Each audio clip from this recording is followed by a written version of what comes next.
देवकी नंदन ठाकुर ने एक बार फिर ताजमहल के साथ साथ जामा मस्जिद को अपने निशाने पर लिया। उन्होंने लोगों से पूछा कि ताजमहल भले ही आपके लिए मोहब्बत का प्रतीक हो, लेकिन कब्र क्यों देखने जाएं। तो वहीं जामा मस्जिद को लेकर उन्होंने कहा कि जामा मस्जिद की सीढ़ियों में भगवान श्री कृष्ण की मूर्ति दबी हुई है। जब तक वह उसे वहां से नहीं निकलवा लेंगे और एक कृष्ण मंदिर का निर्माण मथुरा में जब तक नहीं हो जाएगा, कृष्ण जन्मभूमि पर वो अपना आंदोलन जारी रखेंगे। काय के लिए वो ताजमहल है या जमुना जी ना है, जो आगरा में जमुना जी ना है, हतेक ना है, या मनकामेश्वर मंदिर ना है, या 4-5 मंदिर ना है, जो अकेला ताजमहल ही है? जे का जी फेमस कर दियो आगरा हो क्या आगरा में ताजमहल है तो क्या करें, कभी कब्र देखने जाए।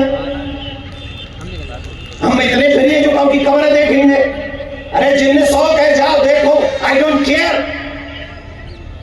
लेकिन हम ताजमहल से पहले मथुरा में कृष्ण भूमि को देखना चाहते हैं। हमें वहां मथुरा में कृष्ण की पवित्र पावन भूमि पर मेरे ठाकुर जी का मंदिर चाहिए। जामा मस्जिद की सीढ़ियों के लिए मैंने बात कही थी, ये मैं नहीं कह रहा, इतिहास कह रहा है। आगरा वालों, जितनी जिम्मेदारी मेरी है उतनी जिम्मेदारी तुम्हारी भी है। इसी आगरा की जामा मस्जिद की सीढ़ी में माज़रे आलमगीरी, जो जिहादियों की किताब है, उन जिहादियों की किताब में लिखा है कि जब मथुरा का कृष्ण भूमि मंदिर तोड़ा गया तो वहां पर जो सेवित मूर्ति थी उस केशव देव जी की मूर्ति को लाकर इस जामा मस्जिद की सीढ़ी के नीचे गाड़ दिया गया। हम सब हिंदू हैं, हम तो किसी के भगवान का अपमान नहीं करते। वो जो मानते हैं उनका अपमान हम लोग नहीं करते। ना हमारे गुरुओं ने सिखाया, ना हमारे माँ बाप ने सिखाया, ना हमारे वेद ने, ना पुराण में, किसी ने हमको नहीं सिखाया। लेकिन अगर माज़रे आलमगीरी किताब में ये लिखा है कि यहाँ पर मेरे भगवान की छवि है, तो बताइए हम लोग भगवान का अपमान सहते रहे या अपने भगवान के अपमान को न सहकर सम्मान के साथ अपने ठाकुर जी को जामा मस्जिद की सीढ़ी के नीचे से निकालकर भगवान को मथुरा में सही जगह पर स्थापित करें और अयोध्या की तरह वहां भव्य दिव्य मंदिर बनना है। चाहते हैं कि नहीं चाहते? कौन कौन चाहता है? आप सबका ऐसा मनोबल सिर्फ एक दिन के लिए नहीं, एक पल के लिए नहीं। जो 50+ है उन्हें तो अपना ड्रीम बना लेना चाहिए। मैं तो बिफोर 50 ये ड्रीम बना चुका हूं कि जब तक इस देश में रहूंगा, भगवान जितना जीवन देगा अपने ठाकुर जी को स्थापना करने के लिए हर पल हर क्षण ये कदम बढ़ता रहेगा और चलता रहेगा। अब पढ़े लिखे लोग कहेंगे देखो फिर हिंदू मुस्लिम कर रहा है। हम तो बिल्कुल नहीं कर रहे हैं। हम तो तुम्हारी सौगंध खा के कह रहे हैं मथुरा और काशी हमें दे दो, हम तुम्हें दही पूरा खिलाएंगे।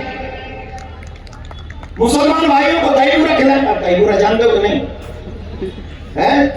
हमारे यहाँ जब कोई अच्छी दावत होती है, हम लोग थोड़े से ब्रज के हैं ना, मतलब ठेठ ब्रज के हैं, तो हमारे यहाँ जब दावत करते हैं तो दही बूढ़े के बिना हम लोग दावत को जैसे आजकल नहीं कहते कि बिना पिए नहीं हो, this is not good party. आजकल पीने को ना मिले तो बढ़िया पार्टी नहीं, नाचने को ना मिले कपड़े कम में तो गुड बढ़िया पार्टी नहीं।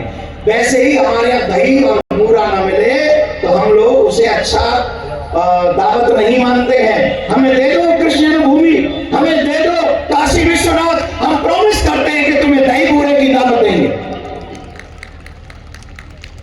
2 कदम हम चलते हैं, 2 कदम तुम चलो, आओ मिलकर निभाएं भाईचारा। लेकिन ये नहीं होगा कि अयोध्या में भी मंदिर तोड़ देंगे, काशी में भी मंदिर तोड़ देंगे और मथुरा में भी मंदिर तोड़ देंगे और ऊपर से आशा करोगे कि हम तुम्हारे साथ भाईचारा निभाएं और तुम हमें चारा समझ के खा जाओ। ये बहुत हो चुका, अब नहीं हो सकता। बहुत सह लिया, अब न सहेंगे। हिंदू हक लेके रहेंगे। ये हमारा देश है। ये सनातनियों का देश है, ये राम कृष्ण का देश है। और राम कृष्ण के देश में हम किसी का अनादर नहीं करते।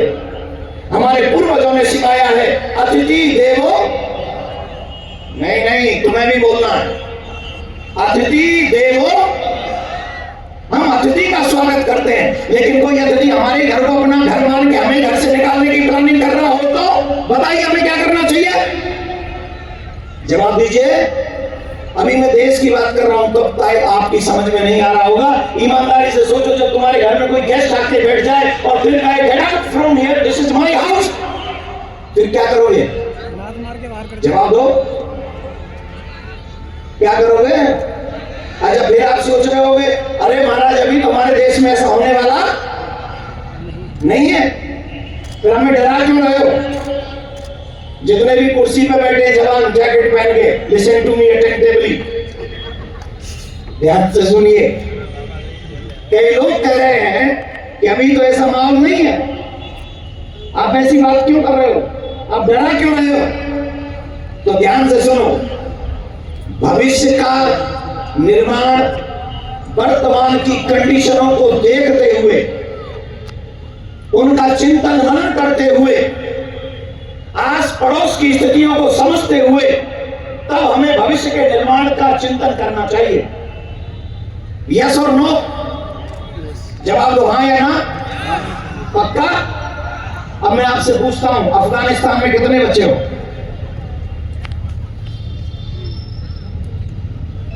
पाकिस्तान में कितने बच्चे हो? और पाकिस्तान में हमारी बहन बेटियां जो बची हैं, उनके साथ क्या हो रहा है? और फिर मैं आपसे जानना चाहता हूं, बांग्लादेश में अभी क्या हुआ? ये जो कह रहे हैं कि हम पे फर्क नहीं पड़ता, अभी फर्क नहीं पड़ेगा, लेकिन जिस दिन बांग्लादेश जैसी हालत तुम्हारे आगरा की हो जाएगी, अरे तुम छोड़ो, तुम्हारी नेक्स्ट जनरेशन को भी फर्क पड़ेगा, नेक्स्ट जनरेशन को फर्क पड़ेगा तुम्हारी। लेकिन हम हिंदू आपस में बटे हुए हैं, छोटी छोटी बात में ईगो लेकर बैठ जाते हैं, ये नहीं किया, वो नहीं किया, ये हम करें, वो करें। अरे इस समय हम सबको एक शर्त रखनी चाहिए, एक इच्छा रखनी चाहिए, एक स्वर में एक साथ मिलकर अपने देश के मान सम्मान को बचाने के साथ साथ ऐसे देश का निर्माण करना चाहिए जिसमें मेरी आने वाली नेक्स्ट जनरेशन को भी 1000 वर्ष तक कोई व्यक्ति न कह सके कि तुम्हें धर्म परिवर्तन करना होगा, 1000 वर्ष तक। और ऐसे देश का निर्माण अभी हो सकता। ये बच्ची बैठी है कानपुर की, शुभम द्विवेदी की पत्नी,